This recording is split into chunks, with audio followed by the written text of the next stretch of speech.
नमस्कार दोस्तों, आप सभी का स्वागत है भाग्योदय ज्योतिष केंद्र के इस वीडियो में। साथियों, आज की इस वीडियो में हम लोग बात करने वाले हैं 20 अप्रैल को लगने वाले सूर्य ग्रहण के बारे में, जो कि एक खग्रास सूर्य ग्रहण है जिसका प्रारंभ सुबह 7:05 पे होगा और इसका समाप्ति काल जो है वो 12:29 दोपहर के आसपास का है। साथियों, क्योंकि यह जो सूर्य ग्रहण है यह भारत में ना लग करके यह बाकी पश्चिमी देशों में लग रहा है और इसका बहुत ही कम प्रभाव भारत पे पड़ने वाला है, जिसकी वजह से इसका महत्व बहुत ही कम है भारत में और इसका जो बाकी राशियों पर प्रभाव पड़ने वाला है वो भी बहुत ही कम है। राशियों का प्रभाव कैसा कैसा होगा इसके बारे में हम आने वाली वीडियोज़ में चर्चा करेंगे। बहुत बहुत धन्यवाद। साथियों, जैसा कि आप जानते हैं कि अभी 20 अप्रैल को सूर्य ग्रहण लगने वाला है, तो हम लोगों के मन में सबसे पहला सवाल ये आता है कि हमें ग्रहण के समय में क्या करना चाहिए, क्या नहीं करना चाहिए। तो साथियों, इस वीडियो में हम लोग चर्चा करेंगे कि क्या करना चाहिए और क्या नहीं करना चाहिए। साथियों, ऐसा माना जाता है कि ग्रहण के समय में स्नान, दान, जप, पाठ, मंत्र जाप का मंत्र सिद्धि के लिए यह समय बहुत उपयुक्त होता है। इसके अलावा तीर्थ में स्नान, ध्यान, हवन आदि सभी कार्य इस समय करना कल्याणकारी होता है।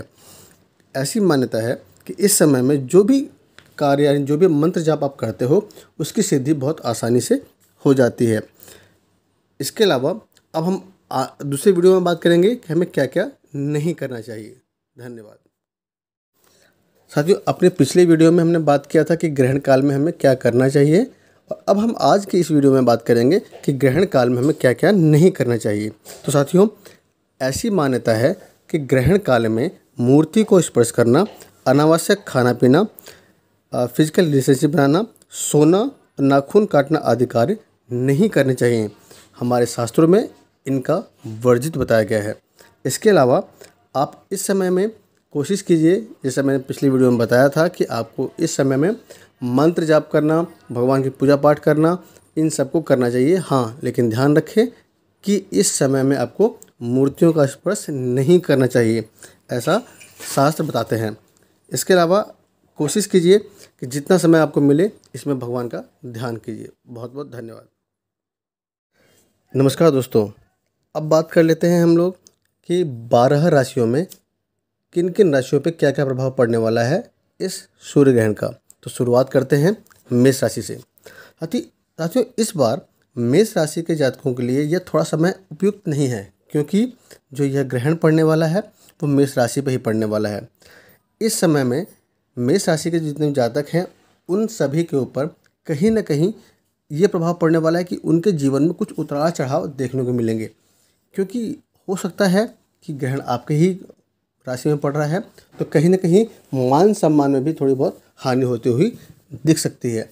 तो कोशिश कीजिए कि जो भी आप कार्य करते थोड़ा संभल के कीजिए और अगर अपने बॉस वगैरह से थोड़ा सा संबंध को बचा के रखने की कोशिश कीजिए। अपने सर से थोड़ा सा तिल उतार करके आप इसे प्रवाह कर सकते हैं, इससे आपको लाभ मिलेगा। धन्यवाद।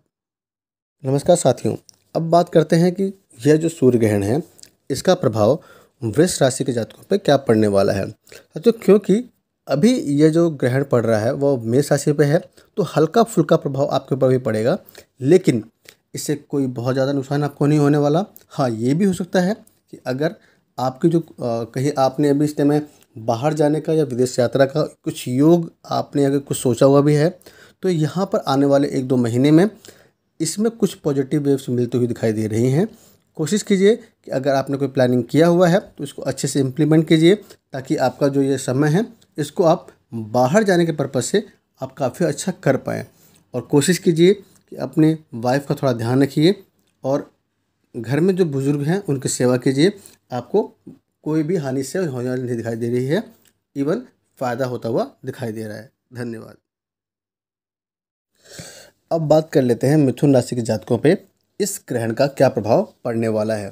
साथियों, आप लोगों का जो ये ग्रहण है उस पर कोई खास प्रभाव नहीं पड़ने वाला है। हाँ, ये है कि लग्न में मंगल आपका विचरण कर रहा है, तो हो सकता है थोड़ा मन की शांति हो, लेकिन इसका बहुत ज़्यादा प्रभाव पड़ता हुआ दिखाई नहीं दे रहा है, क्योंकि लग्न में मंगल बैठना आपके लिए कहीं ना कहीं आपके जो इच्छा शक्ति है उसको बढ़ा भी रहा है। हाँ, थोड़ा गुस्से को कंट्रोल कीजिए, ताकि आप कोई गलत डिसीजन ना ले पाएँ।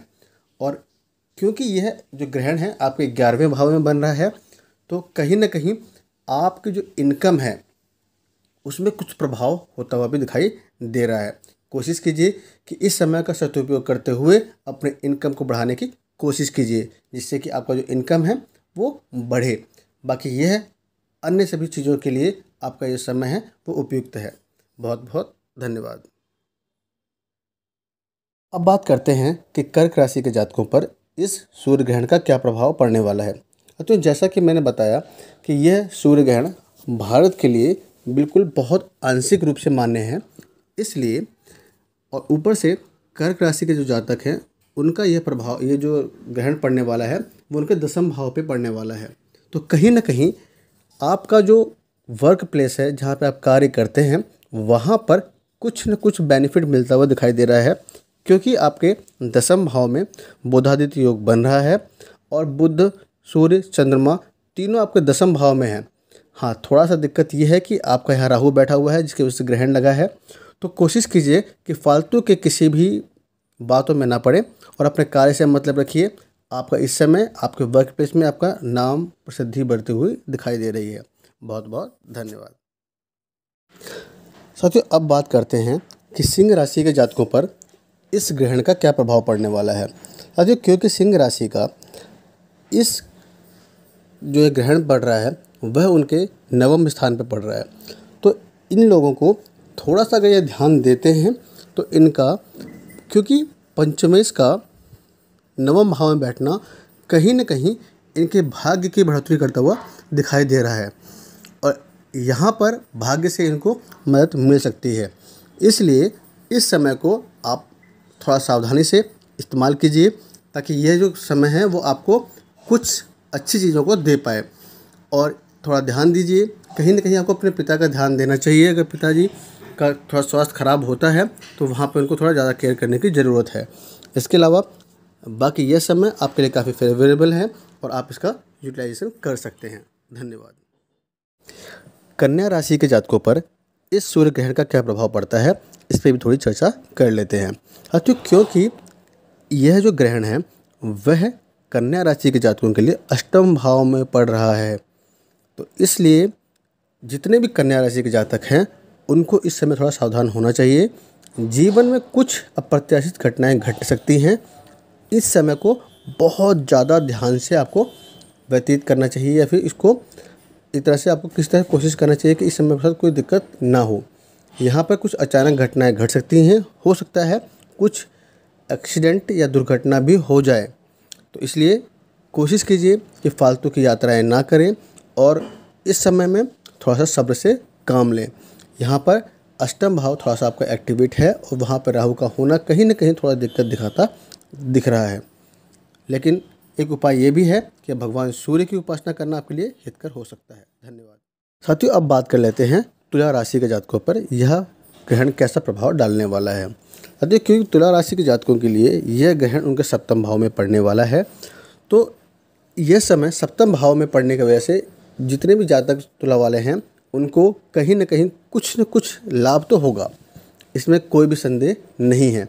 लेकिन कहीं ना कहीं आपको अपने वाइफ से रिलेटेड कुछ चीज़ें हो सकती हैं, जैसे कि अगर आपकी शादी नहीं हो रखी है तो इस समय आप शादी के बारे में बातचीत कर सकते हैं, शादी के होने के चांसेस बढ़ जाएंगे आपके।